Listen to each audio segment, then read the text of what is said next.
When most people think about fighting games in the early 90s, the images that come to mind are usually of flashing health bars, quarter circle motions, and the tense intensity of one-on-one battles in dark arcade shops. Street Fighter II had set the template for years to come. Tight mechanics, colorful characters, and the pure thrill of competition. For a while, this was considered the formula. Gameplay was king, while narrative remained an afterthought, relegated to single-line bios and what-if endings that flashed on screen before the next coin was inserted. But in the heart of Osaka, Japan, a different philosophy was brewing. SNK, a company known for pushing the limits of arcade hardware, decided that fighting games could be more than fleeting matches. They could be sagas. They could be interconnected worlds where battles mean more than victory or defeat. They meant progression, revenge, loyalty, betrayal, and destiny. This was not a cosmetic choice. By embedding deep storylines, evolving character arcs, and an expanded mythology across multiple series, SNK not only distinguished itself from its rivals, but reshaped what fighting games could aspire to. This is the influential history of how SNK changed the fighting game genre with story and lore forever.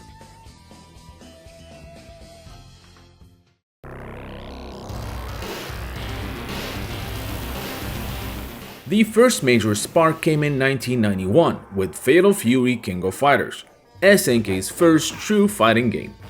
Designed by Takashi Nishiyama, the very creator of the original Street Fighter, Fatal Fury was born from the belief that fighting games could carry weight beyond the joystick inputs. Nishiyama wanted to give context to the blows, to make sure players knew not only why these characters fought, but what it meant to them on a personal level. By today's standards, the story was deceptively simple, yet revolutionary for its time.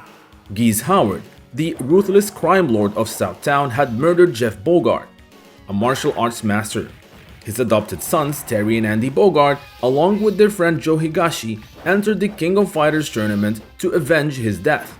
Suddenly, the game wasn't just about who could perform a rising tackle or a tiger kick. It was about justice, vengeance, and brotherhood. Southtown itself became more than a backdrop. It was a character, a corrupted cityscape when crime and power dictated lives. Geese Howard was not just a final boss with cheap moves. He was a symbol of tyranny, ambition, and dominance. And yet, he is someone who came from tragic beginnings. His very existence gave purpose to the Bogart struggle. Fatal Fury stood apart because it dared to tell a story within a genre that barely acknowledged such things. Each stage felt alive with context, each encounter driven by a reason. In essence, SNK had introduced the fighting game's first true saga, planting the seeds of something that would later grow into an expansive narrative universe. But SNK did not stop at the first Fatal Fury. In 1992, they launched Art of Fighting, another IP that pushed narrative into the foreground. At first glance, it seemed like another Street Fighter clone, but beneath the surface, it carried innovation in both gameplay and storytelling. Art of Fighting followed Ryo Sakazaki and Robert Garcia as they sought to rescue Ryo's kidnapped sister Yuri. What made this remarkable was how personal the story felt. Ryo wasn't fighting for glory or fame, he was fighting for family. And then came the shocking twist. The mysterious final boss, Mr. Karate, was none other than Takuma Sakazaki, Ryo and Yuri's father, manipulated into donning a mask, protecting the mob, and ultimately fighting his own child. This revelation was unheard of for the genre. Not only that, but the first game ended with a cliffhanger, letting fans guess Takuma's identity before finally revealing it in the second game. It was a first. A fighting game had delivered a narrative twist worthy of cinema. One that deepened the emotional stakes and blurred the line between gameplay and storytelling. Suddenly, fighting games' endings weren't just rewards, they were crucial pieces of a bigger mythos. At nearly the same time, SNK released Samurai Shodown, a game set centuries earlier in feudal Japan. Here the stakes were no less grand. Characters were bound by honor, revenge, or philosophical outlooks of life and death. Haomaru wasn't just a wandering swordsman, he was a vessel of Bushido values. Nakoruru was a guardian of nature, burdened with spiritual responsibility. Ukyo was a dying man trying to find a final gift for the woman he loved. And Hanzo was fighting to free his possessed child. Even the final boss of the game, Amakusa, was a tragic character who was betrayed and killed by the people he once protected. In his dying breath, and angered by the injustice and corruption of those he loved, he made a pact with an evil deity that brought him back as a vengeful wraith.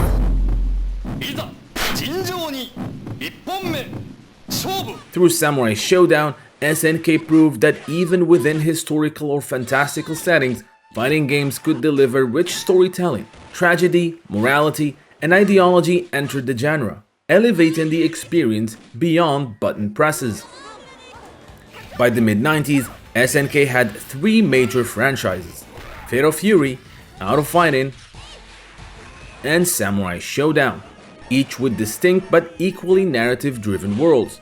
But their most ambitious gamble was still ahead. Enter the King of Fighters.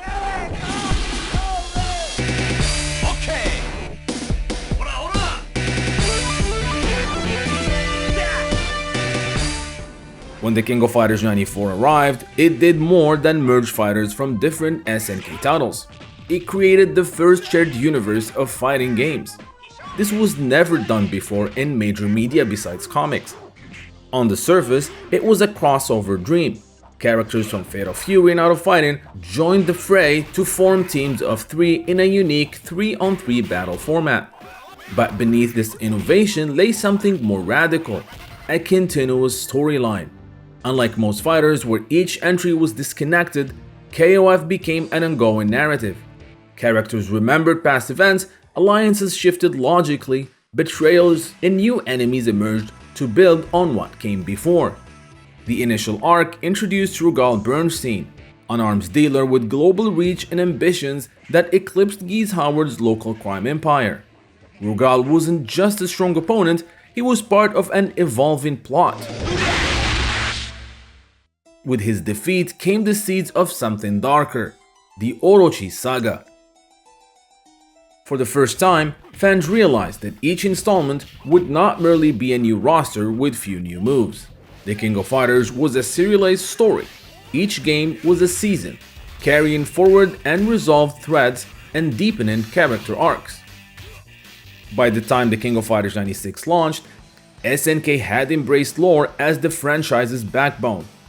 The game didn't just bring new characters, it altered the entire landscape.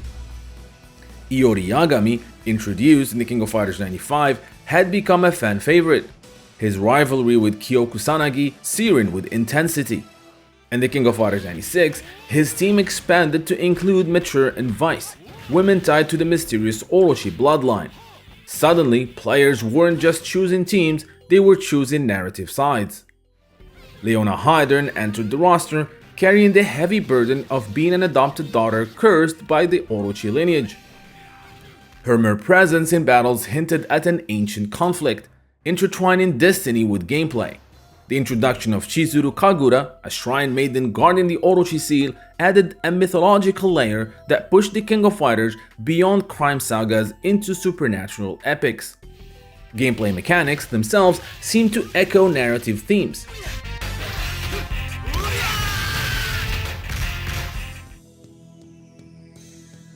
Then came the King of Fighters 97, the dramatic climax of the Orochi Saga.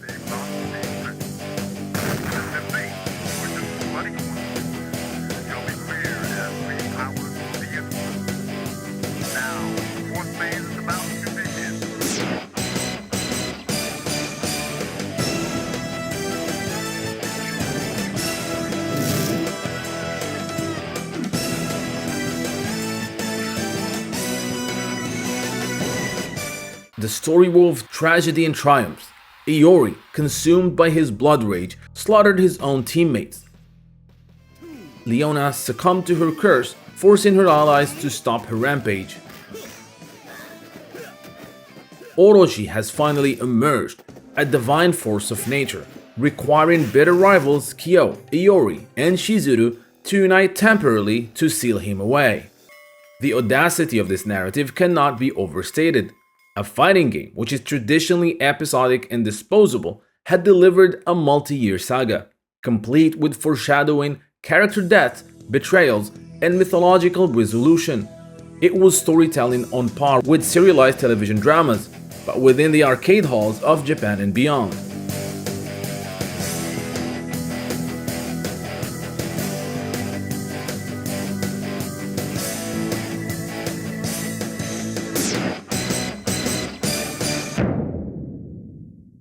SNK's storytelling didn't stay confined with single titles. Their greatest stroke of genius was interconnectivity. Characters like Geese Howard moved seamlessly between Fatal Fury and the King of Fighters. Mr. Big, once a local mob boss in Art of Fighting, reappeared in the King of Fighters as part of the infamous boss team. Southtown itself became SNK's Gotham City, a recurring setting across Fatal Fury, Art of Fighting, and KOF. Its identity as a crime-ridden port city tied together disparate stories, grounding fantastical elements in a gritty, consistent world. This approach mirrored the interconnected universe of comic books long before the MCU popularized the concept. For fans, it meant investing emotionally in more than just individual fighters. They invested in worlds. When a new SNK game was announced, the excitement wasn't only about gameplay and innovations, it was about discovering what happened next in the saga. SNK understood that story lived not only within games but across media. They expanded their universes through manga, light novels, and anime adaptations, amplifying character depth. The Fatal Fury anime trilogy, directed by Masami Obari, remains a landmark. These films weren't perfect, but they showcased Terry, Andy, and Geese in cinematic fashion, capturing the drama and tragedy that made their stories resonate. Unfortunately, other attempts fell short. Anime movies like Samurai Shodown and Art of Fighting tried to deliver an original story that neglected the strong narratives of its game counterparts and, unsurprisingly, failed. This led to SNK anime adaptations to take a prolonged hiatus. Manga series like the King of Fighters Kyo gave fans alternative retelling and insights, presenting characters as more than sprites and movesets. Official light novels by Akihiko Yoreshino carried side stories, often focusing on characters like Leona and Iori, deepening the emotional resonance of the King of Fighters sagas. Even peculiar experiments like Band of Fighters, where Kyo, Iori, Terry, Athena, and Nakoruru formed an image band in an alternate universe, reflected SNK's understanding that characters were more than fighters. They were icons with lives and personalities that transcended the arcade screen. Now that we went through the brief history of SNK lore, the question remains, why did SNK do it? Why did SNK's narrative gamble matter so much? The answer lies in fan investment. In most fighting games in the early 90s, players chose characters based on strength or aesthetics. But in SNK titles, fans chose based on loyalty, emotion, and personal identification. Terry Bogard wasn't just a moveset, he was the embodiment of justice against corruption. Iori Yagami wasn't just a rival, he was tragedy incarnate, cursed by blood yet driven by pride. Mai Shiranui wasn't only fan service, she was tied to Andy's journey, giving her presence context beyond appearances. Storylines created anticipation. Players wanted to know, would Kyo and Iori ever reconcile? Would Geese truly stay dead? Would the Orochi bloodline claim more victims? Each new installment wasn't just an arcade release, it was the next chapter in an unfolding epic. This approach forged loyalty that outlived arcade machines. SNK characters became enduring pop culture icons because they had histories, relationships, and destinies. SNK's innovation didn't go unnoticed. rival developers did take notice. Capcom, once content with minimal lore, began expanding narratives. The Street Fighter Alpha series explored younger versions of characters, layering backstory into the franchise for the first time. Street Fighter 3 introduced arcs about legacy and succession. Decades later, Street Fighter 5 leaned heavily into cinematic story modes with a not-so-great reception, an idea SNK had been playing with since the 1990s. Arc System Works followed suit. Guilty Gear and BlazBlue are essentially story-driven fighters, their plots spanning across multiple timelines and games, their emphasis on lore delivered through visual novel modes.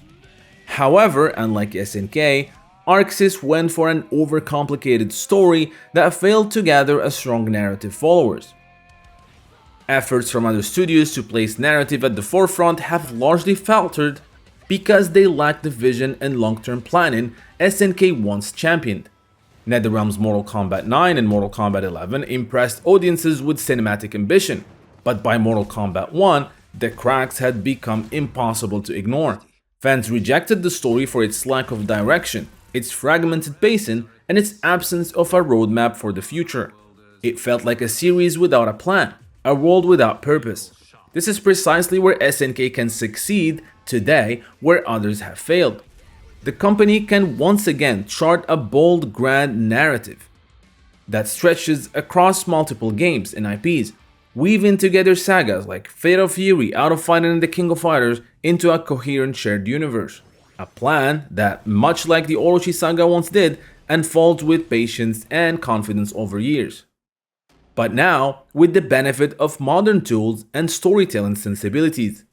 If executed correctly, SNK could not only reshape the genre once again, but change the perception of fighting games narratives forever, transforming them from an afterthought into the very reason new players join and old fans stay. With the recent acquisition, SNK finds itself with an opportunity to redefine the future of fighting game storytelling. The methods SNK pioneered in the 90s were groundbreaking for their time, setting the standard for lore-driven fighters. But as powerful as those stories were, the approach has inevitably aged. Cutscenes stitched between fights, fragmented what-if endings no longer hold the same impact they once did. Yet this does not mean story has lost relevance. On the contrary, it has never been more important. Today's audience is hungry for gripping narratives that span multiple games, for worlds that feel alive and coherent, and for characters whose growth unfolds in ways players can anticipate and invest in. SNK, more than any other company, is positioned to seize this opportunity by embracing modern storytelling techniques like cinematic presentation, serialized planning, and transmedia expansion, while retaining the heart and authenticity of its classic lore. SNK can once again lead the charge in proving that fighting games can deliver stories every bit as compelling as their gameplay. This is precisely where SNK can succeed today, where others have failed. SNK changed the fighting game genre by daring to ask simple questions. What if these fights actually mattered? From Fatal Fury's tale of vengeance in Southtown to the mythological Orochi Saga, SNK demonstrated that fighting games could be serialized dramas, mythic epics, and interconnected universes.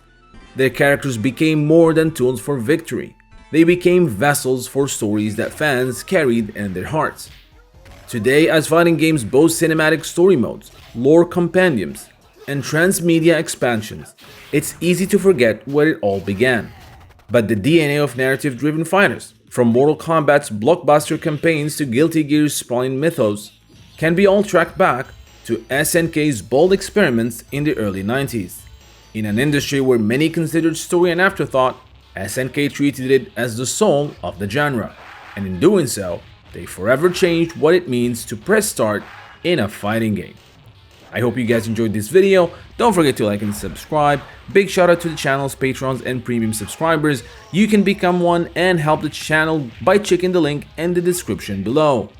Until next time, thank you guys for watching.